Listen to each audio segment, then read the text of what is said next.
मैं प्रेजेंट करने जा रहा हूँ M2R स्टडी की तरफ से क्लास 10th साइंस, जिसमें हैंड रिटन नोट्स होंगे, यानी जितने भी चैप्टर होंगे उनके हैंड रिटन नोट्स आपको प्रोवाइड मिलेंगे या फिर प्रोवाइड किए जाएंगे। और हमारा जो सिलेबस होगा वो NCERT के अकॉर्डिंग होगा, यानी जिस स्टेट में NCERT लागू है, चाहे वो CBSE बोर्ड हो चाहे वो RBSE बोर्ड हो, हम NCERT पूरी कवर करेंगे। और फिर इजी एक्सप्लेनेशन होगा, यानी जितनी भी चीज़ें हैं उनको सरल भाषा में समझाने की कोशिश करूँगा शॉर्ट ट्रिक्स के साथ में। और आपके क्वेश्चन आंसर भी जो है वो कवर किए जाएंगे, चाहे वो बुक के अंदर हो या फिर एक्सरसाइज वाले हो, जैसे कि चैप्टर के ख़त्म होने के बाद में हो, चाहे चैप्टर के बीच में आने वाले क्वेश्चंस हो, उनको भी सॉल्व करवाया जाएगा। और PYQ यानी जितने भी लास्ट ईयर क्वेश्चंस आए हैं या फिर क्वेश्चन पेपर है वो भी आपको प्रोवाइड कराऊंगा, चाहे वो CBSE हो या फिर RBSE हो। और चैप्टर वाइज हम चलेंगे, पहले फर्स्ट चैप्टर यानी पहले केमिस्ट्री जो है वो कवर करेंगे पूरी, फिर उसके बाद में बायो, फिर उसके बाद में फिजिक्स जो है कवर करेंगे। साथ साथ में आपको जो है डायग्राम की प्रैक्टिस भी करवाई जाएगी कि जो है डायग्राम कैसे आपको बनाने हैं, पेंसिल से है या फिर किस तरीके से आपको बनाने हैं। तो आपका एक सब्सक्राइब जो है मुझे बहुत मोटिवेट करेगा। तो चलिए शुरू करते हैं एक नए वीडियो के साथ। आज का वीडियो बहुत ज़्यादा खास है क्योंकि हम अब चैप्टर वाइज किसी भी चीज़ को पढ़ेंगे। यानी सबसे पहले हम साइंस को कवर करेंगे क्लास 10th की, और हमारा आज का चैप्टर होगा चैप्टर फर्स्ट, जिसका नाम है केमिकल रिएक्शन एंड इक्वेशन। और जितने भी वीक स्टूडेंट हैं उनके लिए भी ये चैनल बहुत बेस्ट रहेगा, क्योंकि मैं छोटी से छोटी चीज़ यानी जो बेसिक चीज़ें होगी वो भी बताऊंगा, और जो रिवीजन करने आए हैं वो 2x पर या फिर 1.5x पर वो देख सकते हैं स्पीड बढ़ाकर। तो चलिए शुरू करते हैं। तो सबसे पहले हम डेफिनेशन देखते हैं। चेंज क्या होता है? किसी भी चीज़ में परिवर्तन या फिर बदलाव। यानी सपोज कीजिए आपने जो है नया कपड़ा खरीदा हो या फिर नए कपड़े या फिर नए शूज़ जो है आपने खरीदे हो, उसकी जो स्टार्टिंग की जो पोजीशन होती है या फिर स्टेट जो होती है, उसमें क्या होता है धीरे धीरे टाइम के साथ में उसकी स्टेट में या फिर उसकी शाइनिंग में थोड़ा चेंजेस आने लगता है। यानी शुरू में तो जो आप चीज़ लेके आए थे वो खूबसूरत लग रही थी, लेकिन बाद में धीरे धीरे टाइम के साथ में उसकी शाइनिंग है, उसमें जो है ना, उसमें जैसे गंदगी लगना शुरू हो जाती है, या उसकी जो शाइनिंग है वो क्या हो जाती है धीरे धीरे ख़राब होना शुरू हो जाती है। वही क्या होता है, चेंज होता है। जैसे कि सपोज़ कीजिए आपकी हाइट हो, तो क्या है आपकी हाइट भी एक क्या है, एक चेंज ही है। शुरू में जो है जैसे कि आप जब 3 या 4 साल के थे तो आपकी हाइट कुछ और थी, जब आप 15-16 साल के हो गए हो या फिर आप 10th क्लास में हो गए हो तो आपके अंदर कुछ अलग अलग चेंजेस आए हैं।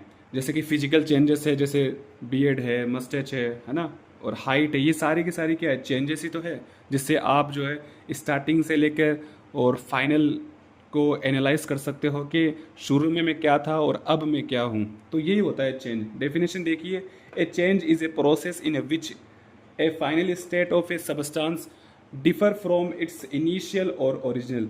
देखिए फाइनल क्या होता है, लास्ट का होता है। इनिशियल क्या होता है, स्टार्टिंग की होती है, यानी उसकी ओरिजिनल स्टेट होती है। यानी कोई भी चीज़ है उसकी ओरिजिनल स्टेट से लेकर फाइनल स्टेट के अंदर कौन कौन से बदलाव आए हैं, कौन कौन से उसमें अंतर आपको जो देखने को मिल रहा है, उसको क्या कहते हैं, चेंज।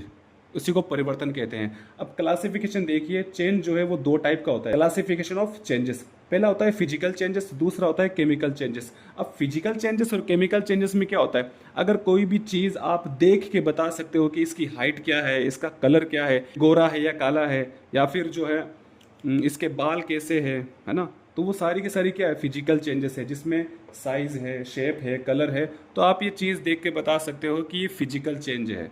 और केमिकल चेंज क्या होता है, जैसे कि रस्टिंग ऑफ आयरन। जैसे मान लीजिए कि आपने जो है नई जो है कुर्सी खरीदी हो और उस पर जो है धीरे धीरे जंग आना शुरू हो जाता है, यानी उसके जो बॉटम होते हैं, उसके जो पैर होते हैं नीचे से, वो धीरे धीरे ख़राब होना शुरू हो जाते हैं आयरन के। तो वो क्या है, वो रस्टिंग ही है, वो जंग लगना है एक तरीके से। वो क्या है, केमिकल चेंज है। जैसे कि दूध से दही बनती है, तो वो भी क्या है, केमिकल चेंजेस है। तो इसके एग्जाम्पल और देखते हैं कि कौन कौन से केमिकल चेंजेस है और कौन कौन से जो है फिजिकल चेंजेस है। यानी सीधी सी बात यह है कि अगर आप किसी चीज़ को देख के बता पा रहे हो कि इसकी हाइट, वेट और जो है इसका कलर है ना, ये देख के बता पा रहे हो, इसका मतलब ये फिजिकल चेंज है। और कुछ एग्जाम्पल देखते हैं। तो कुछ एग्जाम्पल देखते हैं फिजिकल और केमिकल के, क्या एग्जाम्पल है। तो मैंने बताया था कि फिजिकल क्या होता है, जिसे हम देख के बता सकते हैं उसकी जो है साइज है, उसका शेप है, उसका कलर है, किस तरीके से चेंज होता है। और केमिकल चेंज भी मैंने बता दिया, जैसे रस्टिंग ऑफ आयरन है या फिर केमिकल चेंज होना किसी भी सबस्टांस के अंदर, वो क्या है, केमिकल चेंज ही है। तो जैसे कि मेल्टिंग ऑफ आइस, यानी बर्फ़ पिघल रही है, यानी बर्फ़ क्या होती है, खुद सॉलिड स्टेट के अंदर होती है। जब उसको जो मेल्ट किया जाता है, उसको जो पिघलाया जाता है, तो वो आइस किस में कन्वर्ट होती है, धीरे धीरे पिघलना शुरू होती है और यहाँ पे जो है ये लिक्विड फॉर्म के अंदर कन्वर्ट होना शुरू हो जाती है। यानी इसकी जो स्टेट है, यानी उसकी जो अवस्था है वो क्या होती है, चेंज होती है। सॉलिड से किस में कन्वर्ट होगी, लिक्विड में कन्वर्ट होगी। इसका मतलब ये कौन सी चेंज है, ये फिजिकल चेंज है। जैसे बर्निंग ऑफ कैंडल, यानी मोमबत्ती जब जलती है तो उसमें देखो दो चीज़ें देखने को मिलती है। जब कोई भी चीज़ जलती है तो उसके लिए ऑक्सीजन चाहिए, इसका मतलब ऑक्सीजन चाहिए, केमिकल चाहिए, इसका मतलब ये तो केमिकल चेंज भी है। केमिकल चेंज भी क्या करता है, अकर करता है, यानी इसके अंदर केमिकल चेंज भी देखने को मिलता है। फिर दूसरी चीज़ देखिए, कैंडल जो मैंने स्टार्टिंग के अंदर ली थी वो ये थी, कुछ टाइम बाद में, कुछ मिनट बाद में मैंने देखा तो कैंडल क्या हो गई, जलते जलते छोटी हो गई। इसका मतलब उसकी साइज जो है वो छोटी हो गई। तो ये कौन सा चेंज है, ये फिजिकल चेंज है। यानी कैंडल के अंदर, बर्निंग ऑफ कैंडल के अंदर दोनों चेंजेस देखने को मिलते हैं, केमिकल चेंज भी है और फिजिकल चेंज भी है। फिर होता है रस्टिंग ऑफ आयरन, जो है केमिकल चेंज है, और formation of curd from milk, ये भी कौन सा है, केमिकल चेंज है। अब देखते हैं डेफिनेशन क्या है केमिकल रिएक्शन। केमिकल रिएक्शन क्या है, ए chemical reaction is a process in which substances undergo A transformation resulting in the formation of a new substances with different chemical properties. कहने का मतलब क्या हुआ कि जैसे दो चीज़ें आई, वो मिली और उससे हमें क्या मिल गया, एक नया प्रोडक्ट मिल गया, एक नई चीज़ मिल गई। तो जैसे हाइड्रोजन है, हाइड्रोजन जो है वो ऑक्सीजन के साथ में जुड़ने से हमें एक नई चीज़ मिली, वो क्या है, वाटर है, यानी एक नया प्रोडक्ट है। यानी इनकी कुछ प्रॉपर्टीज़ है वो क्या हो गई, चेंज हो गई इसमें आने के बाद में। यानी कि जो रिएक्टेंट्स होते हैं वो जब आपस में जुड़ते हैं, जुड़ने से जो नया सबस्टांस या फिर नया प्रोडक्ट बनता है, उसकी प्रॉपर्टीज़ या फिर उसके जो गुण होते हैं वो क्या होते हैं, अलग होते हैं। इसी को क्या बोलते हैं, इसी को केमिकल रिएक्शन बोलते हैं। नेक्स्ट है characteristics of A chemical reaction, यानी कहने का मतलब क्या है कि हम कौन सी चीज़ें देख देख के बता सकते हैं कि इसमें केमिकल रिएक्शन हुई है या नहीं हुई है। तो देखिए, सबसे पहला है चेंज इन कलर, यानी अगर कोई भी सबस्टांस के अंदर अगर रंग में चेंजेस आ रहा है, कलर में चेंजेस आ रहा है, बदलाव आ रहा है, इसका मतलब क्या हुआ है, उसके अंदर केमिकल रिएक्शन हुई है। फिर सेकंड है चेंज इन टेम्परेचर, यानी अगर आपको ये दिखे कि किसी भी सबस्टांस को या फिर किसी भी चीज़ को रिएक्शन करने के लिए, या फिर अगर किसी भी सबस्टांस को जो है एनर्जी चाहिए या फिर उसके अंदर एनर्जी लॉस हो रही है, इसका मतलब वो क्या है, केमिकल रिएक्शन ही है। Change in state, change in state का मतलब जैसे कि सपोज कीजिए कि कोई भी सबस्टांस है, उसकी 3 स्टेट हो सकती है, सॉलिड है, लिक्विड है, गैस है। अगर इन स्टेट के अंदर हमें कोई भी चेंजेस या बदलाव देखने को मिले, इसका मतलब क्या है, केमिकल रिएक्शन हुई है। एवोल्यूशन ऑफ गैस, यानी किसी भी सबस्टांस में गैस अगर बनती हो, गैस अगर आपको बनती हुई नजर आ रही है, इसका मतलब क्या है, केमिकल रिएक्शन हुई है। फॉर्मेशन ऑफ प्रेसिपिटेट, यानी फॉर्मेशन ऑफ पीपीटी। पीपीटी का मतलब क्या होता है, प्रेसिपिटेट का मतलब क्या होता है, अवक्षेपण बोलते हैं इसको। अवक्षेपण का मतलब क्या होता है कि कोई भी ऐसी रिएक्शन जिसमें इनसोल्युबल साल्ट बनता हो, यानी आपने कोई रिएक्शन करने के बाद में आपने देखा कि कुछ सबस्टांस या फिर कुछ पदार्थ जो है वो किसी भी पेंदे में जाके बैठ गए, यानी इनसोल्युबल साल्ट जो है वो बनेंगे। इसका मतलब क्या है, केमिकल रिएक्शन हुई है।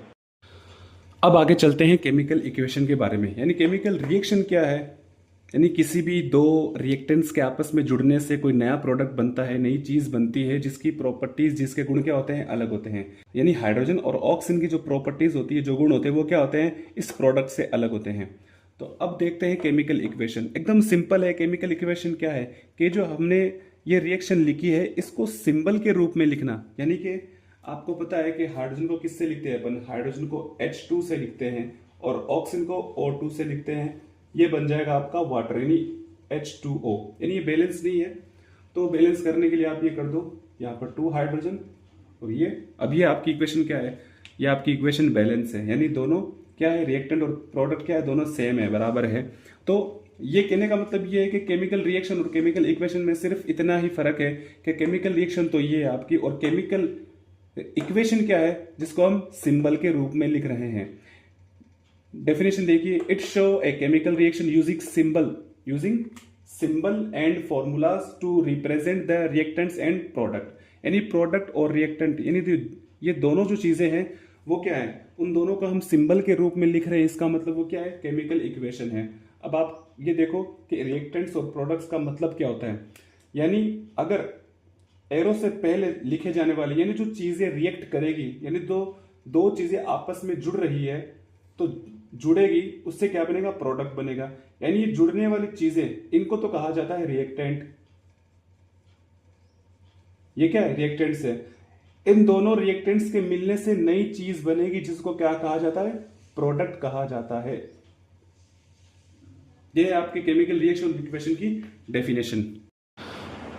अब एक शानदार टॉपिक जिसका नाम है फॉर्मूलाज कैसे बनाएं, यानी सूत्र कैसे बनाएं। यानी आपके सामने दो एलिमेंट है, उसका यौगिक आप कैसे बना सकते हो, उसको कैसे लिख सकते हो, कैसे डिफाइन कर सकते हो। आपने ये 9th क्लास में पढ़ा होगा, 9th तो छोड़िए, आप 10th में ही पढ़ लीजिए। तो क्या है, देखिए ये जो एलिमेंट मैंने लिखे हैं ये उनकी वैलेंसी है, यानी ऊपर जो लिखा हुआ है उसकी वैलेंसी है। वैलेंसी का मतलब क्या होता है, किसी दूसरे एलिमेंट के साथ में जुड़ने की जो पावर होती है, जो जुड़ने की टेंडेंसी होती है, उसी को वैलेंसी कहते हैं। जितना किसी एलिमेंट के ऊपर चार्ज होता है, जितना चार्ज होता है वो इसकी क्या है, वैलेंसी है। यहाँ पर 2 है तो इसकी वैलेंसी कितनी है, सल्फेट की 2 है, बेरियम की 2 है, ऑक्सीजन की 2 है। प्लस माइनस वो बात की बात है, जो इलेक्ट्रॉन डोनेट करता है, इलेक्ट्रॉन देता है, उस पर तो पॉजिटिव चार्ज आता है, और जो इलेक्ट्रॉन लेता है उस पर क्या आता है, उस पर नेगेटिव चार्ज आता है। यानी सोडियम इलेक्ट्रॉन डोनेट कर सकता है, इसलिए उस पर चार्ज कैसा है, +1। तो आपको ये एलिमेंट याद रखने हैं।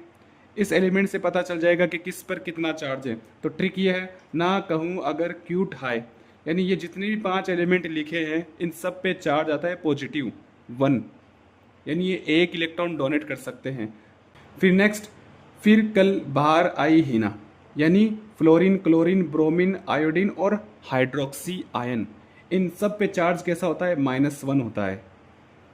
अब कई लोग बोलेंगे कि सर ये तो हेलोजन के बारे में बोल रहे हो और यहाँ पर एस्टेटाइन कहाँ गया। तो मैं पूरे हेलोजन ग्रुप के बारे में बात नहीं कर रहा, मैं कुछ एलिमेंट्स, गिने चुने एलिमेंट्स के बारे में बात कर रहा हूँ जिस पर चार्ज कितना होता है मैंने आपके सामने दिखा दिया। इस पर -1, -1, -1, -1, और इस पर भी OH पर भी -1 होता है। फिर आपको बेरियम का याद रखना है, +2 होता है, यानी ये 2 इलेक्ट्रॉन डोनेट कर सकता है। और ये है सल्फेट, इसके ऊपर चार्ज होता है वो -2 होता है। और ये है ऑक्सीजन जिस पर चार्ज कितना होता है, -2 होता है। अब हम इससे जो है फॉर्मूले बनाते हैं, इससे हम फॉर्मूलेज बनाते हैं, सूत्र बनाते हैं, नए यौगिक बनाते हैं। जैसे एग्जांपल देखिए, हाइड्रोजन क्लोराइड।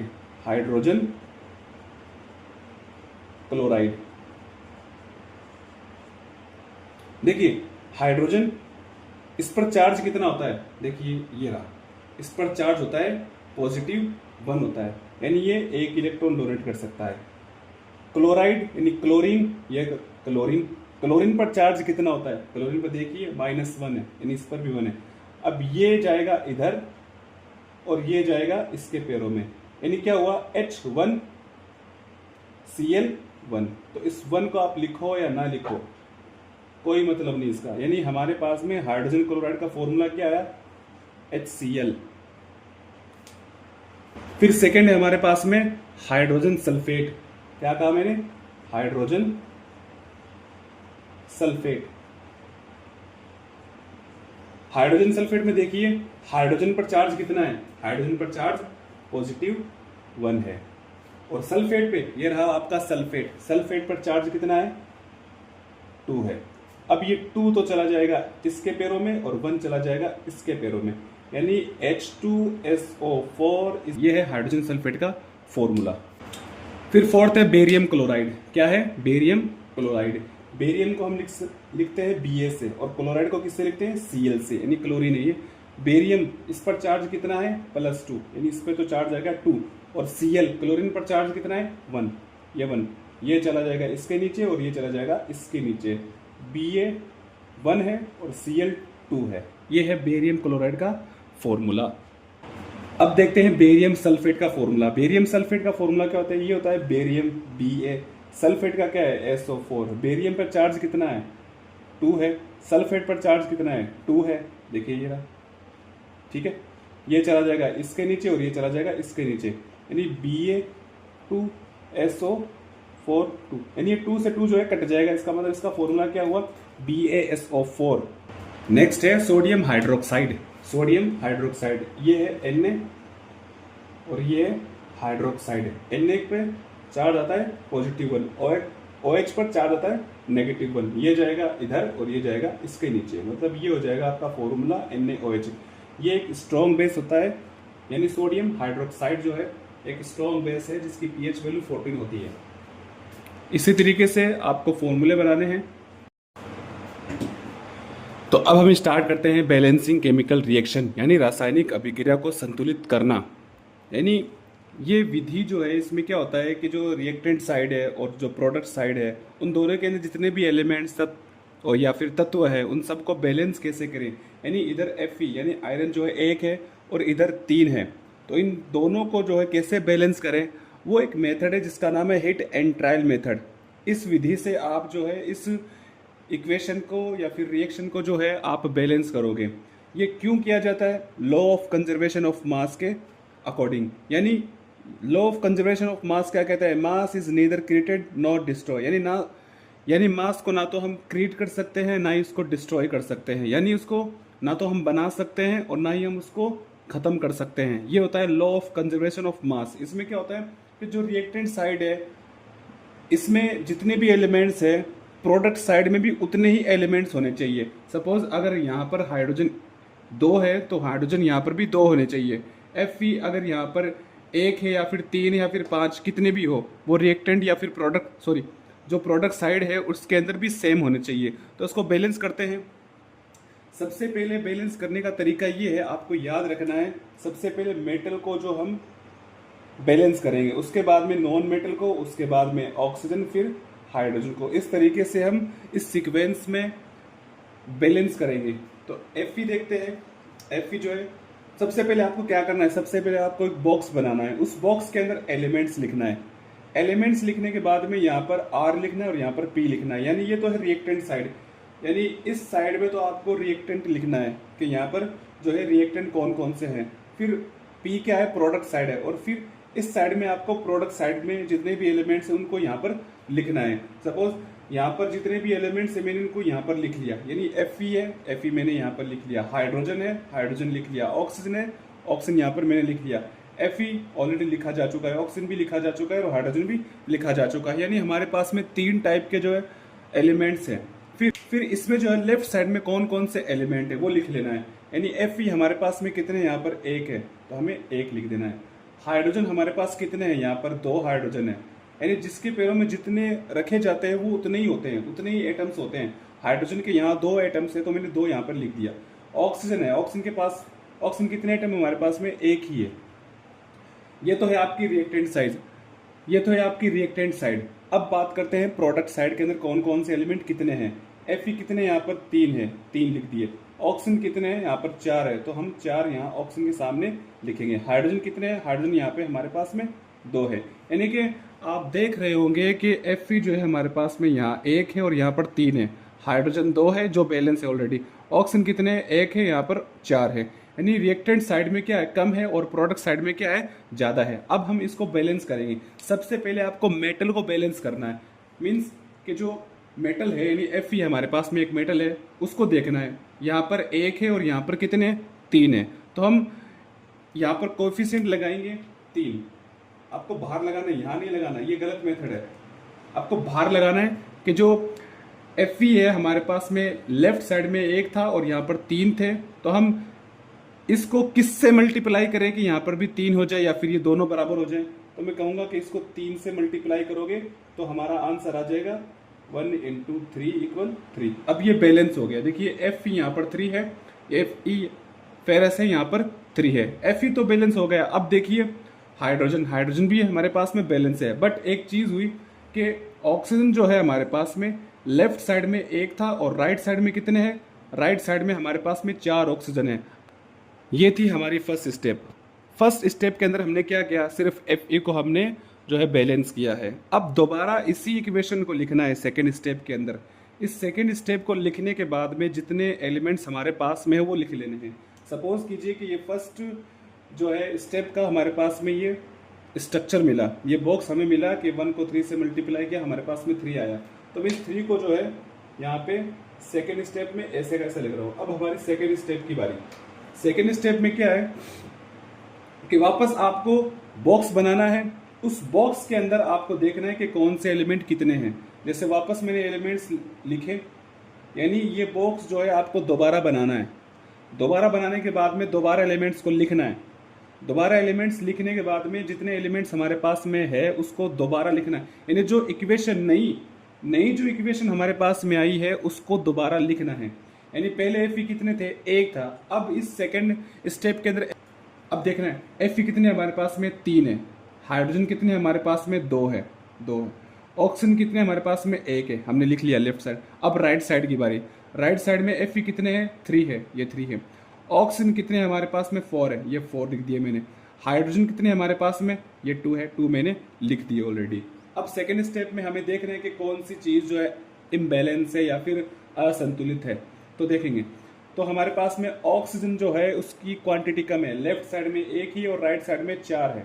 अब जो है हम 1 को किससे मल्टीप्लाई करके हमारे पास में 4 आ जाए, तो मैं कहूंगा कि 1 को 4 से मल्टीप्लाई करेंगे तो हमारे पास में 4 आ जाएगा आंसर। यानी ऑक्सीजन क्या हो गए, बैलेंस हो गए इन द बॉक्स। बट यहाँ पर मैंने कुछ भी नहीं लिखा। अब आपको यहाँ पर लिखना है, यानी लेफ्ट साइड के अंदर, यानी रिएक्टेंट साइड में मैंने करेक्शन किया है, तो आपको लेफ्ट साइड यानी रिएक्टेंट साइड के अंदर ही करेक्शन करना है। ये नहीं कि आपको 4 जो ना, ये 4 या आप नीचे लिख दो, ये गलत हो जाएगा। ऐसा कोई कंपाउंड नहीं है जिसमें 4 ऑक्सीजन नीचे और 2 हाइड्रोजन यहाँ पे हो। तो आपको क्या करना है कि 4 लिखा है आपने वो लेफ्ट साइड में लिखना है, बाहर लिखना है। ये H2O है, इसके बाहर आपको लिखना है। जो भी आपको करेक्शन करना है इक्वेशन के बाद में बैलेंस करने के लिए, तो आपको 4 यहाँ लिखना है, ये सही है। और जब आपने H2O के अंदर 4 यहाँ लिखा तो ये गलत हो जाएगा। तो इसलिए आपको थोड़ा ध्यान रखना है कि आपको जो है 4 या फिर कोई भी नंबर लिखना है तो वो इक्वेशन के या फिर कंपाउंड के लेफ्ट साइड में लिखना है, राइट साइड में नहीं लिखना है।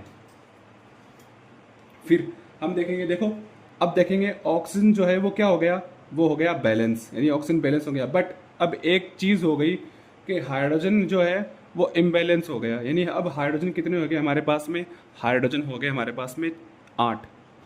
यानी 4 को 2 से मल्टीप्लाई किया, कितना हो गया, 8। ये तो हमारी सेकेंड स्टेप थी। अब आपको करना है थर्ड स्टेप, तो मैं इसी में करेक्शन कर रहा हूँ थोड़ा। ये है आपकी थर्ड स्टेप स्टार्ट हो गई है। इस थर्ड स्टेप में क्या करना है, आपको देखना है कि कौन सा एलिमेंट जो है कितने लिखे हुए हैं। देखो मैं दोबारा लिख रहा हूँ सारे के सारे एलिमेंट्स। अब वापस देखिए थर्ड स्टेप में वापस एलिमेंट्स को लिखना है। जैसे मेरे पास में हाइड्रोजन है, Fe है और ऑक्सीजन है, ये सारे मैंने एलिमेंट्स यहाँ पर लिख लिया। अब राइट साइड में कौन कौन से एलिमेंट है और कितने हैं वो लिखने हैं आपको। राइट साइड में Fe कितने हैं, 3 है, ये 3 मैंने लिख दिए। राइट साइड में हाइड्रोजन जो है वो 4 जो है, ये 4 2 से मल्टीप्लाई होगा। ये 4 जो है 2 से मल्टीप्लाई होगा, ये क्या हो जाएगा, 8। ये हो गया आपके पास में 8 हाइड्रोजन। और ऑक्सीजन कितने हैं, ये ऑक्सीजन जो है वो 4 से मल्टीप्लाई होगा। कहने का मतलब ये है कि अगर आपके पास में ये H2O है और यहाँ पर 4 लिखा हुआ है, अब ये जो 4 है ये सारे कंपाउंड से मल्टीप्लाई होगा। अगर हाइड्रोजन यहाँ पे पहले से ही 2 थे, अब ये 2 हाइड्रोजन इस 4 से मल्टीप्लाई होगा। यानी हमारे पास में हाइड्रोजन कितने हो गए, 8 हो गए। फिर ऑक्सीजन को देखना, यहाँ पर ऑक्सीजन 1 नहीं है बल्कि यहाँ पर ऑक्सीजन 4 है, क्योंकि ये 4 जो है इससे भी मल्टीप्लाई होगा और इससे भी मल्टीप्लाई होगा। यानी 4 को हम ऑक्सीजन सिंगल से मल्टीप्लाई करेंगे तो हमारे पास में 4 ऑक्सीजन हमारे पास में मौजूद होंगे। फिर लेफ्ट साइड में बात हो गई, फिर राइट साइड की बात करते हैं। राइट साइड में Fe कितने हैं, राइट साइड में Fe 3 है, ये 3 लिख दिया मैंने। राइट साइड में जो है हाइड्रोजन कितने हैं, 2 है, तो मैंने 2 लिख दिया। फिर राइट साइड में ऑक्सीजन कितने, राइट साइड में ऑक्सीजन कितने, 4 है। यानी अब बैलेंस क्या करना है, हाइड्रोजन करना है। कितने से करना है, यानी 2 और 8 है। लेफ्ट साइड में राइट साइड में हाइड्रोजन 2 है और लेफ्ट साइड में हाइड्रोजन कितने हैं, 8। अब मुझे क्या करना है, इसको बैलेंस करना है कि मैं 2 को किससे मल्टीप्लाई करूं कि मेरे पास में 8 आ जाए। तो मैं कहूँगा कि 4 से मल्टीप्लाई करेंगे तो हमारे पास में हाइड्रोजन क्या हो जाएंगे, बैलेंस हो जाएंगे। यानी मैं यहाँ पर जब हाइड्रोजन के पास में 4 लगाऊंगा या फिर 4 से इसको मल्टीप्लाई करूंगा तो ये हमारे पास में इक्वेशन क्या आ जाएगी, बैलेंस हो जाएगी। यानी अब हमारे पास में हमें देखना है कि कौन सा एलिमेंट कितने हैं। वापस देखिए Fe कितना है हमारे पास में, 3 है। Fe कितने हैं, 3 है। हाइड्रोजन कितने हैं, हाइड्रोजन 8 है। हाइड्रोजन कितने हो गए, 8 हो गए। ऑक्सीजन कितने हमारे पास में 4 है, ऑक्सीजन कितने हमारे पास में 4 है। यानी कि ये इक्वेशन हमारी बैलेंस है। आपको याद क्या रखना है, आपको याद ये रखना है, सबसे पहले आपको मेटल को सोल्व करना है, उसके बाद में नॉन मेटल को, उसके बाद में ऑक्सीजन, फिर उसके बाद में हाइड्रोजन को बैलेंस करना है। ये मेथड कौन सा है, हिट एंड ट्रायल मेथड है। और क्यों किया जाता है इसको balance, law of conservation of mass, इसके अकॉर्डिंग किया जाता है। तो अब आप देख लीजिए, ये जो है आपकी इक्वेशन बैलेंस है, और ये एनसीईआरटी का एग्जाम्पल था। इसके अलावा में और नए मेथड से एक नया मेथड है जिसमें आपको ये बॉक्स बनाने की ज़रूरत नहीं पड़ेगी। यानी कहने का मतलब ये है, अगर आपके सामने ये 3 मार्क्स आ जाए तो आपको ये बॉक्स बनाने हैं। और अगर एक एक मार्क्स के आ जाए, एक एक नंबर के क्वेश्चन आ जाए, अब मैं आपको एक नया तरीका बता रहा हूँ बैलेंस करने का, जिससे आप चुटकियों के अंदर कोई भी इक्वेशन को बैलेंस कर सकते हो। अब कुछ एग्जाम्पल करते हैं बैलेंसिंग केमिकल रिएक्शन के। तो उसमें आपको सबसे पहले एक ट्रिक याद रखनी है, मनोहर। यह मनोहर का ये हो गया आपका ये दिस। यानी सबसे पहले मेटल को सॉल्व करना है, फिर नॉन मेटल को, फिर ऑक्सीजन को, और फिर हाइड्रोजन को। इस तरीके से आपको ये ट्रिक अपनानी है। इसमें देखिए ना तो कोई मेटल है ना कोई नॉन मेटल है, तो सीधा ही कर लीजिए। सबसे पहले आपको ऑक्सीजन को बैलेंस करना है। यहाँ पर लेफ्ट साइड में ऑक्सीजन कितने हैं, 2 है, और यहाँ पर 1 है, तो आप कोएफिशिएंट लगा दीजिए बाहर 2। यानी ऑक्सीजन कितने हो गए, 2, और यहाँ पर भी कितने हो गए, 2। हाइड्रोजन कितने यहाँ पर, 2, लेकिन हाइड्रोजन यहाँ पर कितने हैं, 4। यहाँ पर हाइड्रोजन 4 है, यहाँ पर हाइड्रोजन 2 है। अब इस 2 को मैं किससे मल्टीप्लाई करूं कि हमारे पास में हाइड्रोजन 4 हो जाए, तो मैं 2 से इसको मल्टीप्लाई करूंगा। तो ये अब हमारी इक्वेशन क्या है, बैलेंस। हाइड्रोजन कितने हैं, 4, हाइड्रोजन कितने हैं, 4, ऑक्सीजन कितने, 2, ऑक्सीजन कितने, 2। इसी तरीके से ये, अब इसमें देखिए, इसमें नाइट्रोजन है, फिर नाइट्रोजन इसमें, लेफ्ट साइड में नाइट्रोजन कितने हैं, 2 है, राइट साइड में नाइट्रोजन कितने हैं, सिंगल है, 1 है। इसको किससे मल्टीप्लाई करूं कि यहां पर 2 हो जाए, तो मैं 2 से इसको मल्टीप्लाई कर दूंगा कि नाइट्रोजन यहां पर 2 है और यहां पर भी 2 है। अब हाइड्रोजन देखिए, हाइड्रोजन यहां पर कितने हैं, 2, और हाइड्रोजन यहां पर देखिए 3 इंटू 2, ये हो गए 6। यानी यहां पर टोटल हाइड्रोजन कितने हैं, 6 है, यहां पर कितने, 2 है। मैं इसको किससे मल्टीप्लाई करूं, या फिर ये 2 हाइड्रोजन है, इन 2 हाइड्रोजन को कितनों से मल्टीप्लाई करूं कि यहाँ पर जो है 6 हो जाए, तो मैं कहूंगा कि 3 से। यानी 3 2 जा 6, 3 2 जा 6। यानी हाइड्रोजन यहाँ पर कितने हैं, 6 है, यहाँ पर भी 6 है, नाइट्रोजन 2 है और यहाँ पर भी 2 है। यानी कि इक्वेशन क्या हो गई, बैलेंस हो गई। अब देखिए, मैग्नीशियम है, ऑक्सीजन है और मैग्नीशियम ऑक्साइड है। सबसे पहले मैग्नीशियम जो मेटल है उसको सोल्व करते हैं। तो यहाँ पर ये तो बैलेंस ही है। ऑक्सीजन को देखते हैं, ऑक्सीजन कितने, यहाँ पर 2 है, यहाँ पर कितना है, 1 है। अब इसको हम 2 से मल्टीप्लाई करेंगे तो ऑक्सीजन तो 2 हो गया, यहाँ पर भी कितने हैं, ऑक्सीजन 2 है। बट इसको बैलेंस करने के चक्कर में मैग्नीशियम जो है इम्बैलेंस हो गया। अब मैग्नीशियम कितने, यहाँ पर 2 है, यहाँ पर क्या है, सिंगल है, तो मैं यहाँ पे 2 जो है कोफिशिएंट लगाऊंगा, जिससे मैग्नीशियम भी क्या हो जाएगा, बैलेंस। जैसे मैग्नीशियम 2 है, यहाँ पर भी 2 है, ऑक्सीजन 2 है, यहाँ पर भी 2 है। नेक्स्ट एग्जांपल देखिए, बेरियम क्लोराइड है, सल्फ्यूरिक एसिड है, बेरियम सल्फेट है और हाइड्रोजन क्लोराइड है। अब देखिए, आप सबसे पहले मेटल को सॉल्व करना है। बेरियम क्या है, मेटल है, बेरियम सिंगल, यहाँ पर भी सिंगल, यानी ये जो बेरियम है वो क्या है, बैलेंस है। फिर क्लोरीन देखते हैं, क्लोरीन कितने, यहाँ पर 2 है और यहाँ पर कितने, क्लोरीन सिंगल है, तो मैं 2 लगाऊंगा यहाँ बाहर पे, तो मैं 2 यहाँ पे लगा दूं, तो यहाँ पे क्या हो जाएगा, क्लोरीन 2 है और यहाँ पर भी कितने, क्लोरीन 2 है। हाइड्रोजन देखिए, हाइड्रोजन कितने, 2 है, हाइड्रोजन कितने हैं, 2। सल्फेट यानी सल्फर कितना है, 1, सल्फर 1। ऑक्सीजन कितने, 4, ऑक्सीजन कितने, 4। यानी ये हमारी इक्वेशन क्या हो गई, बैलेंस हो गई। अब नेक्स्ट देखिए, कॉपर, फिर ऑक्सीजन, कॉपर ऑक्साइड। यहाँ पर कॉपर कितने हैं, सिंगल है, यहाँ पर कितने हैं, डबल है, तो मैं यहाँ पे इसको 2 से मल्टीप्लाई करूंगा, यहाँ पे कॉपर 2 हो जाएंगे और यहाँ पर भी 2 है। ऑक्सीजन कितने, यहाँ पर 2 है और ऑक्सीजन यहाँ पर कितने, 2 है। इसी तरीके से आपको जो है बैलेंस करना आना चाहिए।